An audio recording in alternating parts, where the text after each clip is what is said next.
Welcome once again to Chelan County Connection. I'm your host, Randy Rhodes, and today we're joined by Chelan County Coroner Wayne Harris. Hi, Wayne. Hi, Randy. Say, let's get acquainted with you. How long have you been Chelan County Coroner? In March, I'll begin my 18th year as the coroner. What did you do prior to becoming Chelan County Coroner? Well, for 25 years, I was in the funeral service, went to mortuary school and became a licensed funeral director and embalmer. And I was also a deputy coroner for Chelan County for about 3 years with the prior coroner, Dr. Gina Fino. Most of us really like what we do for a living. What do you like about your job? Well, the main thing I like is nothing is the same. Every day is something different. I've never been one to sit behind a desk and work, and I like to have different challenges. And so every scene that we go to or every investigation is something different. We have to keep an open mind and try to not assume something that isn't there. I also enjoy helping families come up with the answer to the question on why their loved one died. So, Wayne, what does your office look like? How many people are on your staff? Well, in addition to myself, I have a full-time chief deputy coroner, Earl Crow. And then there's a part-time deputy coroner that really tries to do one weekend a month of on-call time to give us a break. Now, Wayne, what don't you do? Because there is a differentiation between a medical examiner and a coroner, right? There's an assumption by a lot of people that we do autopsies ourselves, when in fact we don't do that because we're not doctors. We have to hire a pathologist to do the autopsy. There's also confusion between a medical examiner and a coroner. A medical examiner is actually a forensic pathologist. And in Washington State, there are 5 medical examiner counties, and those are counties with a large population. Smaller counties like Chelan County, we're on the coroner system where we don't actually do the autopsies, but have to find somebody to do them for us. Wanted to ask, is there a typical day? And if so, what's a typical day like for you? It's very rare that 2 days in a row are the same. We do a lot of report writing. We work a lot with insurance companies, with law enforcement. We work with funeral homes. We work with family members in trying to get them reports and death certificates. And so when we're completing reports, we're sometimes getting them off to the agencies that require them to close the family's affairs. And we never know when the phone will ring and our whole day will go sideways. We might end up having to leave the office for several hours, if not for the rest of the day, to go to a scene and investigate a death. So, Wayne, when and what types of deaths are reported to the Chelan County Coroner's Office? We receive notification of all home deaths. A lot of times they're hospice patients where their death is expected and they're under medical care so that their death is not a surprise. But we get a lot of death calls from home where the person is elderly and has medical history. Their death may not have been expected, but we get a phone call from law enforcement and we're able to gather information about the scene and about the person's medical history and find out who their doctor is. And most of the time, their doctor will sign their death certificate with the cause of death on what the doctor was treating those people for. In a lot of instances, there are younger people with no known medical history or even middle-aged people with no known medical history. And we have to go to the scene and try to ascertain what the circumstances are and what their social history is and their medical history, if they have any. And in most of those cases, we find out that they might have had an undiagnosed heart disease, or in some cases, unfortunately, they may be using drugs. And that kind of transitions to our next topic, Wayne. Fentanyl, national health issue, national drug issue. Let's talk about what fentanyl is and where's it coming from? Well, unfortunately, our county is not immune from this issue. Fentanyl is a synthetic opioid that's made in labs in China. And they're using, when they make oxycodone pills, I should say artificial oxycodone pills that aren't really prescribed by your doctor, they're using fentanyl as the as the material they're putting in there because it's cheaper.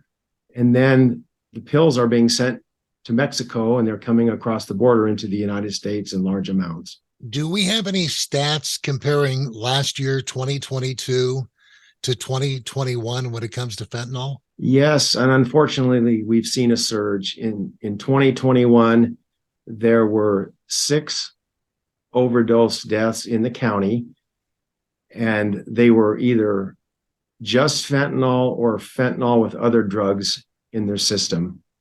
In 2022, that number went to 20. And the reason that we're seeing fentanyl with other drugs is because fentanyl, being a synthetic drug, is being infused in methamphetamine, cocaine, heroin, sometimes even marijuana. So the individual that's using the illicit drug may not be aware that the fentanyl is in the drug, and that is usually what ends up costing them their life. Today, we're joined by Chelan County Coroner Wayne Harris on Chelan County Connection. And Wayne, as far as fentanyl, how is this impacting your job? Well, there's 2 critical issues that we're dealing with. One is there's a shortage in forensic pathologists in the nation. And again, that's impacting Washington State. There's a real shortage in pathologists in the state. Years ago, when I first became the coroner, we had about 3 pathologists that were retired medical examiners, and they would travel to smaller counties like Chelan County or Douglas County or Okanagan County, and they would perform the autopsies for us and give us a cause of death. Well, as these gentlemen got older and retired, there are hardly any that travel anymore. So what we had to do is resort to taking our bodies to medical examiner counties and contract with them to do the autopsies for us. And so that is one issue that we have. The other issue is we used to be able to autopsy all suspected overdose deaths just in the event that there's no drug in their system. We wouldn't have a cause of death. So we would do the autopsy just to make sure we would have a cause of death. And now, with the shortage of pathologists and not being able to get autopsies as often as we like to, we've had to resort to other things to do in trying to ascertain a cause of death. And that is drawing blood, using urine to do a presumptive drug screen. Certainly at a scene, if we see drug paraphernalia, there's a pretty good chance that there is drugs in the system. And so we try to screen for that prior to sending their blood away for toxicology testing. Well, along those lines, I had made a note about the Randox toxicology analyzer. What is it and why do we need it? When we would take our bodies over to King County for an autopsy, most of the time they would do the autopsy. They would not find anything anatomically wrong with the individual.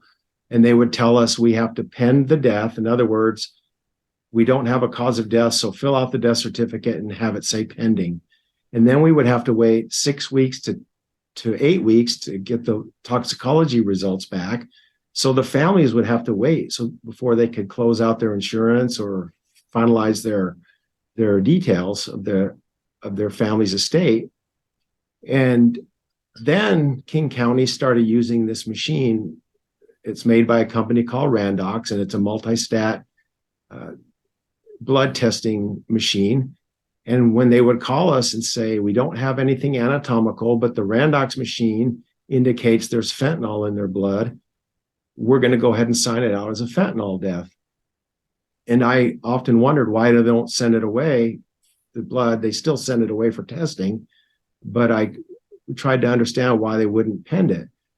Well, they have so much trust and faith in that quality of that machine that they just go ahead and sign it out.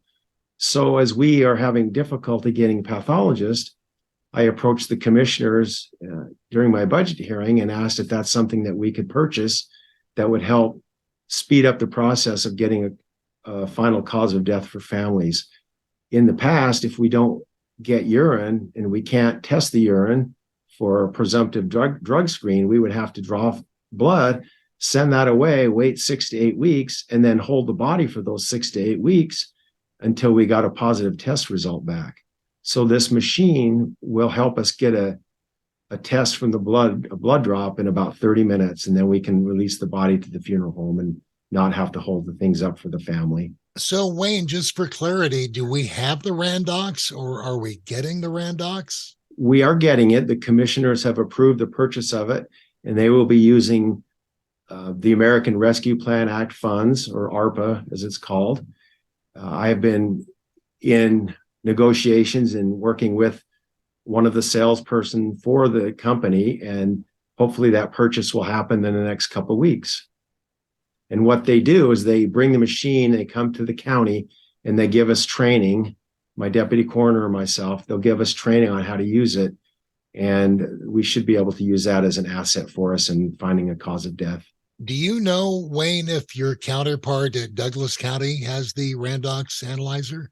They do not. I spoke to him the other day, and he's willing to allow us to test his blood for him for a fee, which again, we're still trying to negotiate the terms of that amount. You know, every day, day in, day out, we're hearing fentanyl, fentanyl, fentanyl. Wayne, do you have any, stories, personal stories or, observations that you've made over the last couple of years?